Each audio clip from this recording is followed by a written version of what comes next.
The long gallery at Marlhurst was lit by 400 candles on a Thursday evening in October, and Lady Esmeralda Thornvale stood at the far window with her champagne glass and her back to the room, watching the frost form on the dark glass outside. She had accepted her cousin's invitation, knowing he would be here. She had dressed in aubergine silk, knowing he would be here. She had practiced, in the carriage from Bath, the precise expression she would wear if he crossed the room to her. Not cold, not warm, simply present, the face of a woman who had survived and built and translated 3 volumes of Petrarch, and buried a good husband, and did not require anything from this room or from him. She had practiced it for 11 miles of autumn road, and when she heard his footsteps on the parquet behind her and felt the particular stillness that entered a room, when Tristan Halverton, Duke of Merworth, stopped moving. Every rehearsed line of that expression dissolved. She set her glass on the windowsill. She turned. 12 years. He was 40 now, and it showed in the way men of his rank showed age, not diminished, but reduced to something more essential. The softness of 28 was gone. He had the look of a man who had watched someone die slowly and had not looked away. She had heard he attended the ball only because his sister insisted. She had heard his daughters had asked whether Papa would dance again. She did not know, looking at him now, whether grief or guilt had carved the lines beside his mouth. And she found, to her own considerable annoyance, that the distinction mattered to her. "Esmeralda," he said. "Tristan," she said. The silence between them lasted long enough for a woman 3 feet away to stop pretending to examine the portrait above the fireplace. Tristan looked at her, at the gray threading her dark hair at the temples, at the sharpness that had replaced the softness in her jaw, at the fact that she did not look away from him and did not intend to. "You used to be beautiful," he said. Esmeralda reached for her glass. She set it down again, deliberately, on the sill beside her. And she looked at him full on, and she said, "And you used to be kind. We both changed." 4 seconds of silence. A woman nearby gave an audible intake of breath, not quite a gasp, but close enough that 2 people turned to look at her. Tristan could not answer. His mouth opened and nothing came. Esmeralda held his gaze for 3 seconds longer, then she turned, walked back into the dancing, and did not look behind her. He stood at the window alone for 11 minutes. The champagne glass she had left on the sill caught the candlelight and held it. Rosamond found him there. His sister had been watching from the moment he crossed the room, because Rosamond had spent 3 years watching, quietly, carefully, in ways she had not yet told him. And she took his arm without speaking and walked him out of the gallery. A servant removed Esmeralda's glass 20 minutes later. Tristan, by then, was in the cold of the courtyard, with his coat open and his breath clouding in the October air. But he saw it carried away, and he stood a moment longer before he followed his sister to the carriage. 12 years earlier, in October, the ring had been returned in her father's study at Pendlewick House. Esmeralda had placed it on the desk herself. She had not thrown it, had not wept, had not raised her voice, because she was 24, and she already understood that a woman who lost her composure in a scene like this one would be remembered for the scene, and not for the injury. Tristan had stood at the door of the study for what felt like a very long time. He had said her name once, just once, in a voice she had never heard from him before or since. The voice of a man who understands, in the moment of the thing, that he is doing something he cannot undo. She had kept her back to him. She had heard the door close. The letter arrived the following week. She had known, the instant she saw his handwriting on the envelope, what it was. A man who had broken their engagement to marry a woman with a larger fortune would not write to apologize. He would write to explain. And an explanation, at that age and in that situation, was a particular kind of cruelty. The cruelty of a man who wanted her understanding more than he wanted her happiness. She returned it, unopened. She did not keep a copy of the refusal note. She did not want anything in her possession that connected her to the question of what he had written. Then 12 years passed. They passed the way years do when a person is too busy surviving to track their passage, in seasons and small decisions, and the accumulated weight of daily life becoming something that resembled, eventually, a self. Esmeralda married Baron Thornvale in the spring, following the broken engagement. He was 51, a widower, a man of moderate estate and immoderate kindness, and he had asked her with the directness of a man who understood exactly what she was, and did not expect her to pretend otherwise. She had not loved him at the beginning. She had come to love him, steadily, gratefully, in the way one comes to love a house that turns out to be warmer than it looks from the road. He died of a fever in her 7th year of marriage. She was 31.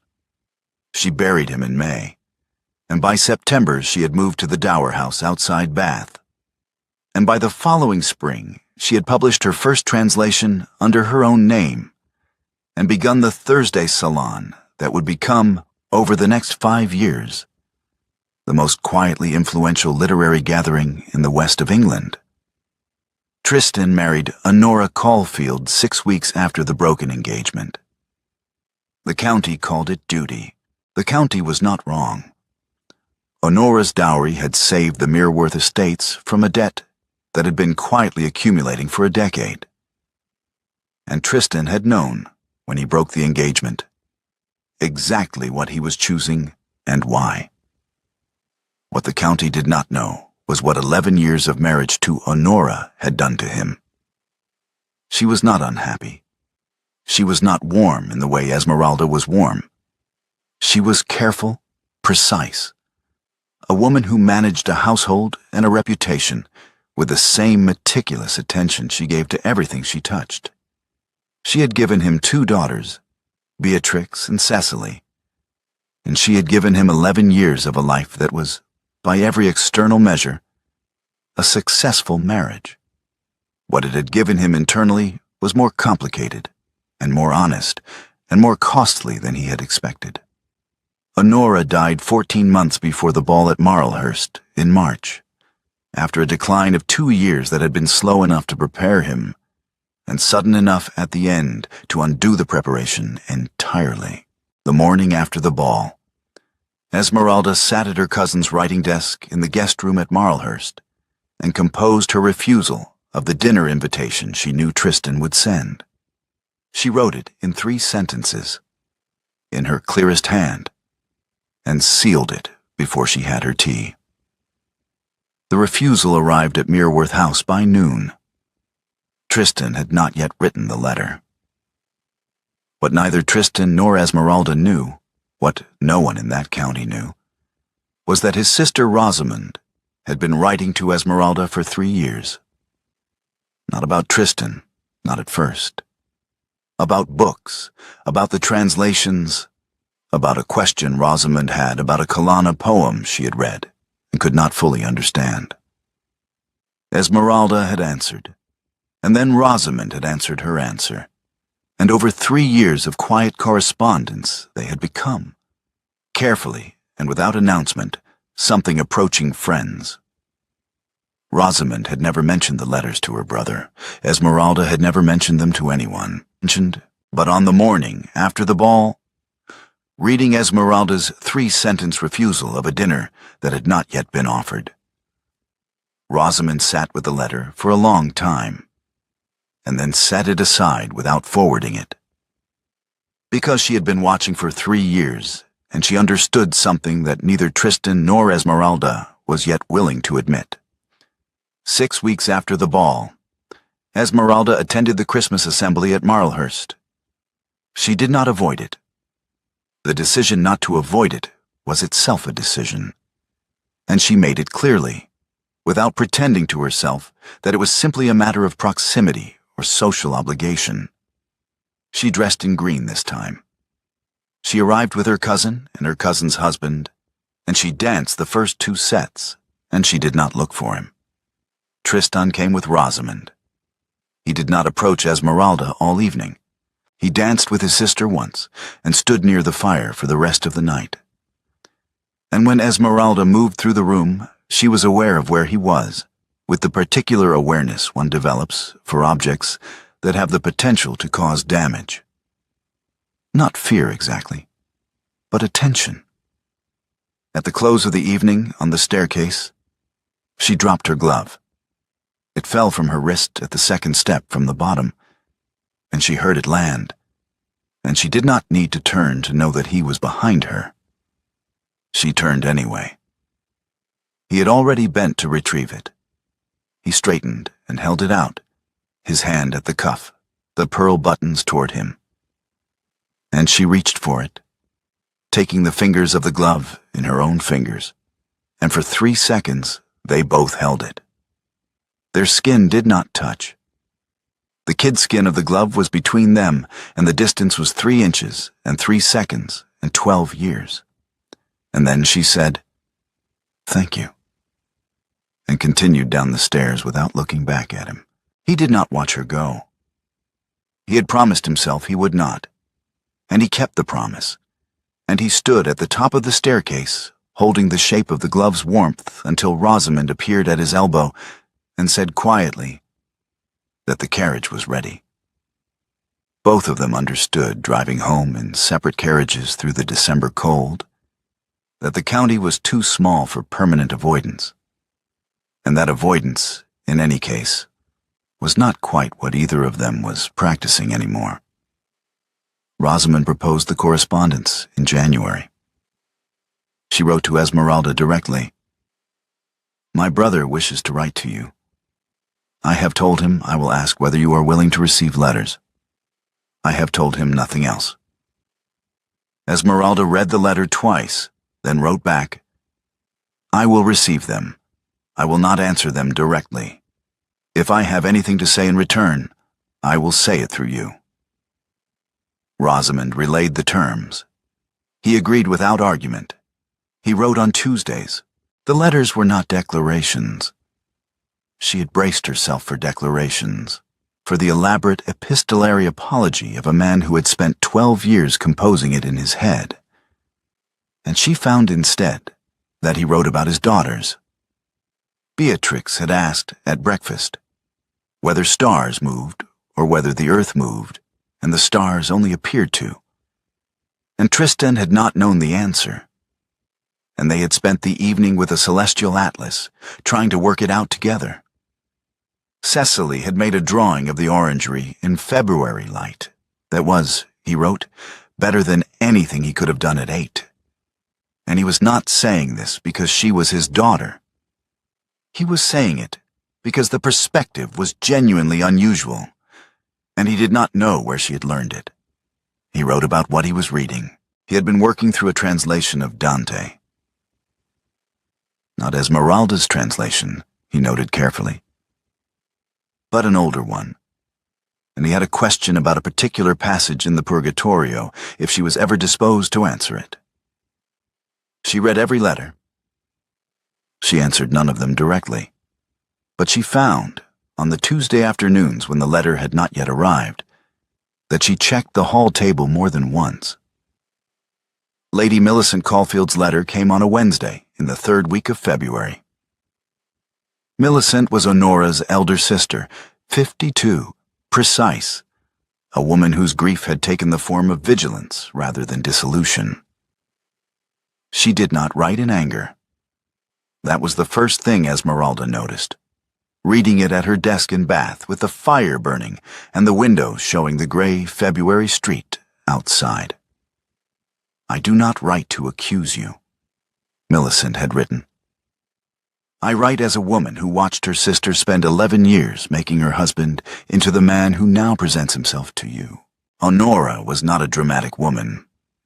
She did not speak of her marriage to me in terms of sacrifice. But I was her sister, and I watched. And I know what it cost her to build a household from a man who was still in love with someone else when he married her.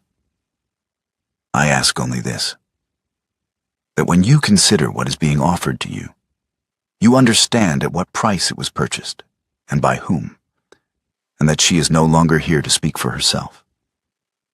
Esmeralda read it 3 times. She did not reply. She folded it carefully and placed it in the inner compartment of her writing case, where she kept the things she was not yet finished thinking about. 3 weeks later, on a Tuesday afternoon, she stood at her bath window with Millicent's letter in her left hand and Tristan's latest letter, still sealed, in her right. She stood there for a while. Then she opened his.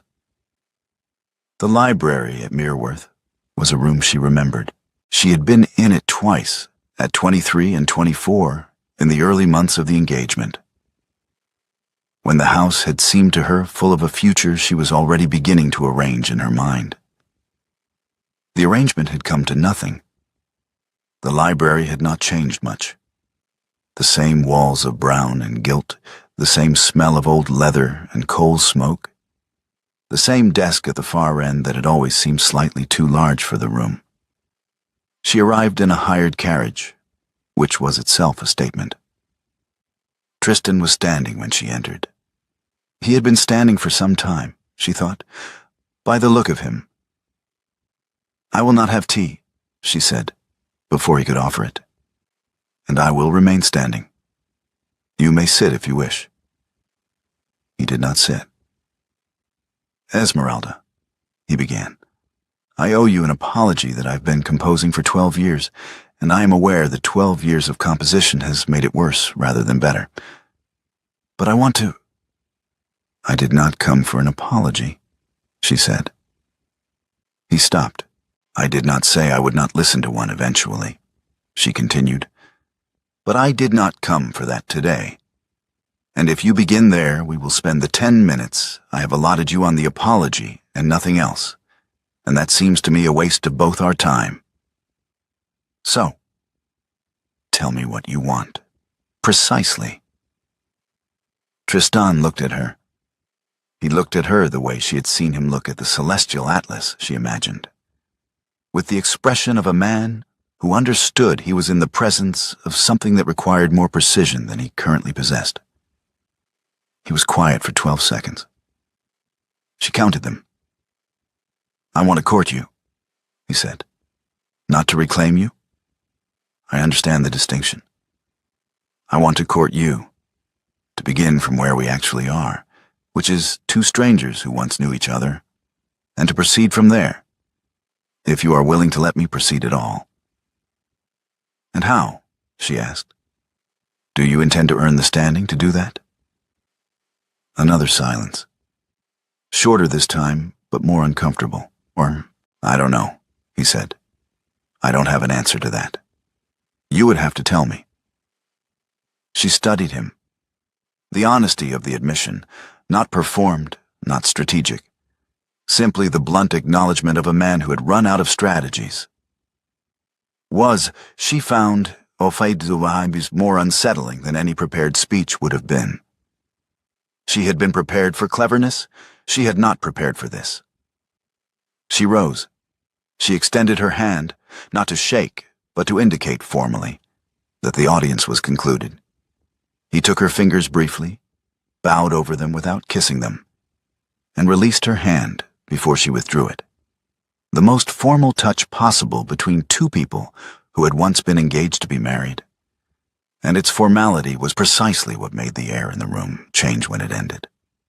"Good afternoon, Tristan," she said, and she left, in the hired carriage back to Bath. With the frost forming on the window and the Mereworth gates receding behind her, she allowed herself, for the first time, to think that he might have actually changed. She did not allow the thought to become a decision, but she did not stop the thought either. 1 week later, Rosamond's letter arrived. It was brief. "There is something you should know," Rosamond wrote. "Honora knew about the letter my brother wrote to you at 28. He told her himself, the night before their wedding. She married him anyway. And in her last week, she was lucid until very near the end. She told me that she had spent her marriage being grateful to you for refusing to read it. She said, 'The woman who burned that letter gave me a husband who knew what he had done. I do not think she would have wanted me to keep this from you.' Esmeralda sat with the letter for 3 days. She did not write to Rosamond. She did not write to anyone. She sat with it, and she let her understanding of 12 years reorganize itself around this new information. And she found that her feelings did not simplify. Her anger did not dissolve. It became instead more precise, a scalpel where there had been a blunt instrument, which was in some ways worse. She withdrew to Bath for 8 weeks after that. She returned Tristan's letters directly for the first time. Not through Rosamond, but in their original envelopes, with no note, simply returned. She understood this was a statement. She made it deliberately. She began, in those 8 weeks, a translation of a Vittoria Colonna sonnet about widowhood and returning. It was not the easiest of Colonna's poems. The syntax of the final tercet was compressed in a way that resisted English, and Esmeralda wrote 3 versions of the closing lines and abandoned all 3. The poem was about a woman returning to a place she had loved, and finding that neither the place nor the woman was what the memory had said they were. Esmeralda understood the poem entirely and could not finish it. In the 7th week, Lady Millicent Caulfield arrived at Mereworth unannounced. Tristan was in the library when she was shown in, and he rose when she entered, and he did not offer her tea because the look on her face was not the look of a woman who had come for tea. "You will not marry her within 2 years," Millicent said. She did not sit. "I am not asking this for myself. I am asking it for Beatrix, who still sleeps in her mother's shawl. My sister has been dead 14 months. Her elder daughter is 10 years old and has not stopped carrying that shawl. And you wish to bring a new woman into this house. I am asking you to wait. 2 years from Honora's death. That is what I am asking." Tristan was quiet for a moment. Then he said, "Yes." "Without conditions?" Millicent asked. "Without conditions," he said. He did not tell Esmeralda. He understood, without having to reason it through, that telling her would be a kind of leverage. Look what I have sacrificed for you. And that she would recognize it as leverage, and it would cost him more than the silence would. At the end of the 8th week, Esmeralda wrote to Rosamond in her own handwriting. Not through an intermediary, not with a formal salutation, simply, "I would like to see your brother, in the orangery, alone, 1 hour, February, if that can be arranged." Rosamond arranged it. The orangery at Mereworth faced south, and in February it held a warmth that had no business existing in an English winter. The smell of ripening citrus, the sound of water in the irrigation pipes, the particular quality of light through glass on a gray morning that made everything inside look slightly more alive than it was. Tristan was early. He sat on the iron bench for 10 minutes before he heard the carriage on the gravel, and then he stood and remained standing. Esmeralda came in without a greeting. She looked at the bench and did not take it. "Tristan," she said, "I am going to say what I came to say. You will not interrupt. When I have finished, I will ask you one question. Then I will leave. If your answer is yes, you may write to me. Is that acceptable?" "Yes," he said. She turned to face the glass, the frost-pale garden beyond it, the bare February trees. "I have spent 12 years becoming a woman who does not require you," she said. "I did not set out to. I set out to survive. The surviving became a life. I published 3 volumes under my own name. I run a salon that 17 people attend every Thursday, and that 3 of them have told me is the best conversation available in the west of England. I speak Italian well enough to argue with a Florentine about his own poets. I have a household that runs because I run it, and a reputation that exists because I built it. And I would like you to understand that I am not telling you this to impress you. I am telling you so that you understand what you are looking at when you look at me. She was quiet for a moment, and then she turned. When I saw you at the ball in October, I understood that you are grieving. I understand grief. I have had my own. But some part of your grief has rearranged itself into a desire to return to me. I want you to hear this clearly. That is not the same thing as loving me. I will not be the soft landing of a man whose wife has died. I will not be the thing you reach for, because she is gone, and I am the shape that fits the space she left. She stopped.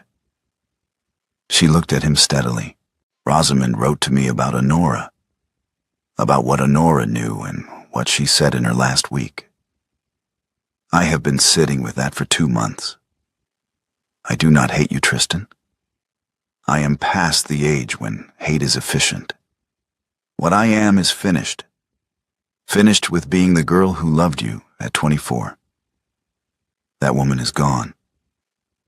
I buried her a long time ago, quietly, without ceremony, because she needed burying and no one else was going to do it. The woman standing here is harder and older and will not forgive quickly. She is the one you have to speak to. Tristan waited to be certain she had finished. Then he said, "May I answer?" "Yes," he said. He looked at his hands for a moment, then at her. "I did not come to the ball looking for the girl," he said. Rosamond insisted, and Beatrix asked whether I would dance again, and I came because I had run out of reasons not to. And then I saw you across the room, and I said what I said because I have no cleverness left. You used to be beautiful. That was true, and it was stupid. And the moment it was out of my mouth, I knew exactly what it sounded like. You are more beautiful now, and I did not know how to say it. And so I said the wrong thing instead, because the wrong thing was the only thing I had. When you answered me, when you said I used to be kind, I understood that you were right. The kindness I had at 28 cost me nothing. It was the easy kind. I have been trying to learn the other kind on another woman's patience for 11 years, and I learned it. And I am sorry it took me that long. And I am sorry about the cost of the lesson. I do not want the girl, Esmeralda. I want the woman you became while I was not looking. He waited. She was looking at him, not with the glass expression she had worn at the ball, not with the careful formality of the library, but with something else, something she had not quite managed to hold to the shape she had intended. "What was your question?" he asked. She was quiet for a moment that was longer than she had planned. "The letter," she said, "the one I did not read.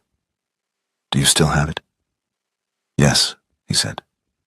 "Where?" "In the drawer of my writing table, in this house."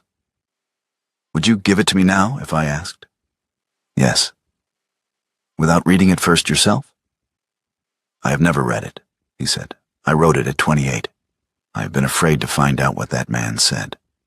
She looked at him for a long time. Then she nodded once, a small, decisive movement. "Bring it to me," she said. "To Thornvale. Next Tuesday. Hand it to me in my own parlor.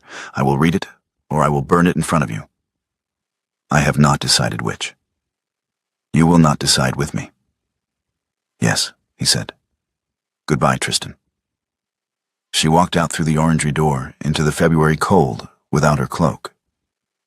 It remained folded on the bench where she had left it. He did not call after her. He did not follow. He sat down on the bench and he picked up the cloak and he held it in his lap for an hour, until Rosamond came to find him and said nothing at all, simply stood beside him in the warmth of the citrus-smelling glass room until he was ready to go in. Rosamond had the cloak wrapped and sent to Thornvale the next morning, with a note that said only, "My brother did not open the parcel." Esmeralda received it at 11, unwrapped it in her parlor, and stood holding it for a moment, the smell of oranges and February cold, and something else she could not name and did not try to. She folded it. She placed it in the cedar press. She did not wear it for 3 months, and when she finally wore it again in May, his scent was gone. And she stood for a moment with that absence, acknowledging it as the small, precise thing it was. The following Tuesday at Thornvale, Tristan arrived at 3 o'clock. He placed the letter on the parlor table without speaking. The seal intact, his own handwriting from 12 years ago, slightly younger in its formation than the hand he had now. He sat. He did not speak. Esmeralda lifted it. She rose. She crossed to the fire, which was burning well in the afternoon cold, and she held the letter toward the flame, close enough that the paper caught the heat without yet catching the light. And she looked at him over her shoulder. "If I burn this," she said, "I burn what the man you were thought he was promising. If I read it, I learn what he actually said. Which do you think I should do?" "I cannot tell you," he said. "Why not?" He met her eyes across the room. "Because the answer is yours. I spent 12 years believing I had the right to answer every important question in my own life. I was wrong about that." She considered. She turned from the fire. She did not burn it, and she did not read it. She crossed the room and placed the letter on the mantelpiece, behind the clock, where it stood upright between the clock's base and the wall. "It will stay there," she said. "I will decide later. Perhaps much later. You will not ask." "No," he said. She looked at him sitting in her parlor in the afternoon light, and something in her expression shifted. Not warmth yet, but the absence of the glass. "Sit down, Tristan," she said. "Ring for tea." He sat. She poured. She told him about a problem she had encountered in the Petrarch. A line in the canzoniere that had 3 defensible translations, and she could not determine which one the poet had intended. And it was making her want to argue with a man who had been dead for 450 years. Well, Tristan said that seemed like a reasonable response to Petrarch. He told her that Beatrix had decided the moon moved, and the stars did not, and was prepared to defend this position against all comers, including her father. Esmeralda said that sounded like a child who would give someone a great deal of trouble in the best possible way.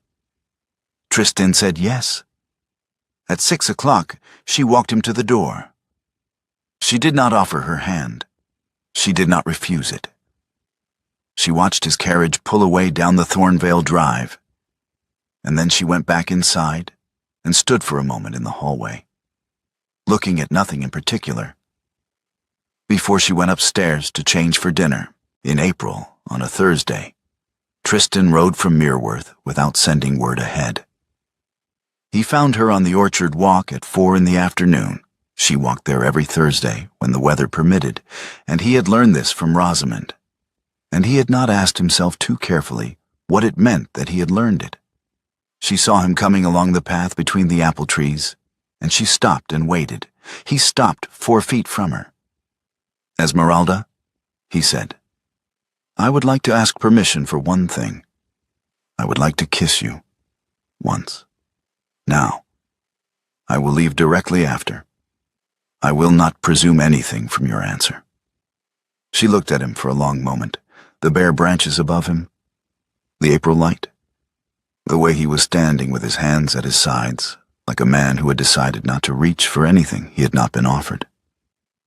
"Yes," she said. He crossed the 4 feet. He placed his palm flat against the side of her jaw, his thumb at the corner of her mouth, his fingers warm along the line of her throat. And he kissed her. Her mouth opened to his, fully and deliberately. The kiss of a woman who knew exactly what she was doing and had chosen it with her eyes open. She raised her hand and covered his where it lay against her jaw. She held it there. When they separated, she did not release his hand immediately. She brought it down, turned his palm toward her, and kissed the center of it, a slow, deliberate kiss that had nothing to do with 24 and everything to do with 36, given now, to this man, in this orchard, in this April light. She released him. "Ride back by dark," she said. He rode. She stood in the orchard for 35 minutes after his horse disappeared between the trees. She did not sit. She did not weep. She stood in the particular silence of a decision that has already been made, feeling the weight of it settle into her, like something she had been carrying for a long time, finally finding its proper place. At the 12th month, Esmeralda wrote to Rosamond requesting an audience at Mereworth with Lady Millicent Caulfield present. Rosamond arranged it without asking questions. The two women met in the Mereworth drawing room on a Tuesday afternoon in October, 1 year, almost to the day, after the ball. Millicent was already there when Esmeralda arrived. She rose when Esmeralda entered, and they looked at each other with the honesty of two women who have no reason to pretend. "I have read Rosamond's letter," Esmeralda said when they were seated. "The one about what Honora knew and what she said at the end. I want you to know that I understand what your sister built. I understand what it cost. I have not spent this year ignoring that cost. I have spent it trying to understand it clearly. I will wait the 2 years you asked Tristan for. I want you to know that I agreed to this before I knew he had agreed to it. And I am not agreeing because of him. I am agreeing because it is right." Millicent was quiet for a moment. "He told you?" she said. "No," Esmeralda said. "Rosamond did. He didn't tell me. I think he was afraid it would look like a bargaining chip." Something shifted in Millicent's expression at that. A small movement, barely visible. "I have one question," Esmeralda said.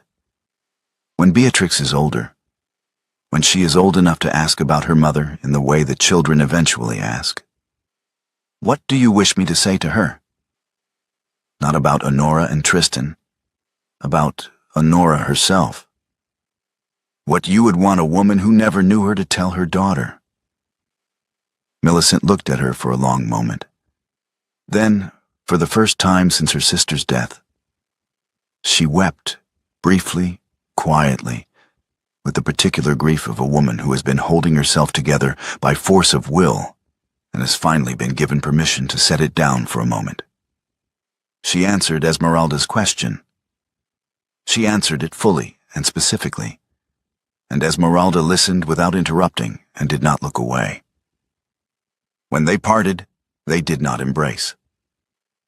They shook hands, formally, respectfully, with the acknowledgement of two women who had each done what the situation required, and who would not pretend the situation had made them friends. It had made them something more durable than friends. It had made them honest with each other. That would have to be enough, and it was. 14 months after the ball at Marlhurst, in May, Esmeralda Thornvale married Tristan Halverton, Duke of Mereworth, at the parish church of Thornvale. Wisteria covered the stone arch of the door. It had come in early that year, the whole county remarked on it. There were 15 guests. Esmeralda wore pale gray, not white, and carried nothing but a single sprig of rosemary from the Thornvale garden, because she had decided she was too old for a bouquet and she liked rosemary. The vows were ones she had written and he had agreed to, having read them once and said only, "Yes, that is exactly right." The vows said, "I accept today that the person standing beside me is not the person I once imagined. And I choose this one, again, daily, knowing that the choosing is the marriage, and not merely its beginning. The wedding breakfast was at Thornvale. This had not been discussed.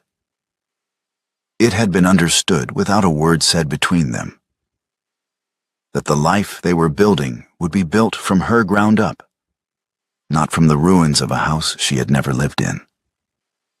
Beatrix and Cecily came to the breakfast in their good dresses, and Beatrix shook Esmeralda's hand with the gravity of a 10-year-old who has decided to take something seriously, and Cecily gave her a drawing of the Thornvale orchard in April light, with 2 figures visible between the trees. That was better than it had any right to be. Rosamond kissed Esmeralda's cheek and said nothing at all, which was exactly the right thing. That evening, past 11, when the guests had gone and the house was quiet, Esmeralda sent the servants to bed.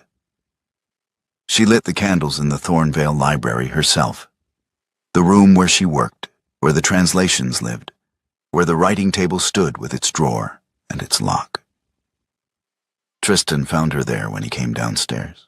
He had changed out of his coat. She had untied her hair. She crossed to him. She took both his hands and lifted them, studying them the way she studied a difficult line of Petrarch. One meaning at a time, looking for what was underneath the surface. "Tristan," she said, "tonight I want you here, in this room, among my books, with the letter in the drawer behind me and you in front of me. Tomorrow, we will decide everything else. Tonight, this is the room I want." He answered quietly, "Yes." She raised his hands to her mouth and kissed his knuckles, slowly, each one in turn, with the deliberateness of a woman who has stopped being in a hurry. His other hand found the small of her back and drew her in, and she went, not yielding, but choosing, which was entirely different. She went up on her toes and kissed his throat, the hollow below his jaw, and then his mouth. Longer this time than the orchard. Something new in it now. Not recognition, but arrival. "Lock the door," she said. He went. She heard the key turn. When he came back, she had put out 2 of the 3 candles. The third burned on the writing table, steady in the still air, casting its light across the room where her work lived and where she had decided, finally, to let him in. The following morning, with the single candle burned to nothing on the writing table, and the May light coming through the library windows, Esmeralda took the letter from behind the clock on the mantelpiece. She carried it to where Tristan was sitting and held it between them, the seal still intact, the 12-year-old handwriting slightly faded now in the morning light. "I have decided," she said. He waited. "I am not going to read it," she said. "And I am not going to burn it. We are going to put it in the drawer of my writing table, and we are going to lock it. And when we die, our children will find it, and they will decide what to do with it. Beatrix will probably read it. Cecily will probably want to draw it." Tristan looked at her for a moment. He nodded. "Yes," he said. She crossed to the writing table. She opened the drawer. She placed the letter inside, gently, without ceremony, and she closed the drawer and turned the small brass key. She slipped the ribbon from around the key's bow and looped it around her own neck, where it settled against her collarbone, the key resting at the hollow of her throat. Tristan watched her do it. He did not ask what she kept there. He had learned, over 14 months and 11 minutes at a window and a glove on a staircase, and an hour in an orangery holding a cloak, that some things she kept were hers to keep, and that this was not a diminishment, but the precise shape of the life they were going to build. The clock on the mantelpiece kept its time. Upstairs, where the children had slept in the rooms Esmeralda had readied for them, Mrs. Holcomb drew the door gently closed. Outside the library window, the orchard stood in May light, the apple trees in blossom, the path between them empty and unhurried and entirely theirs.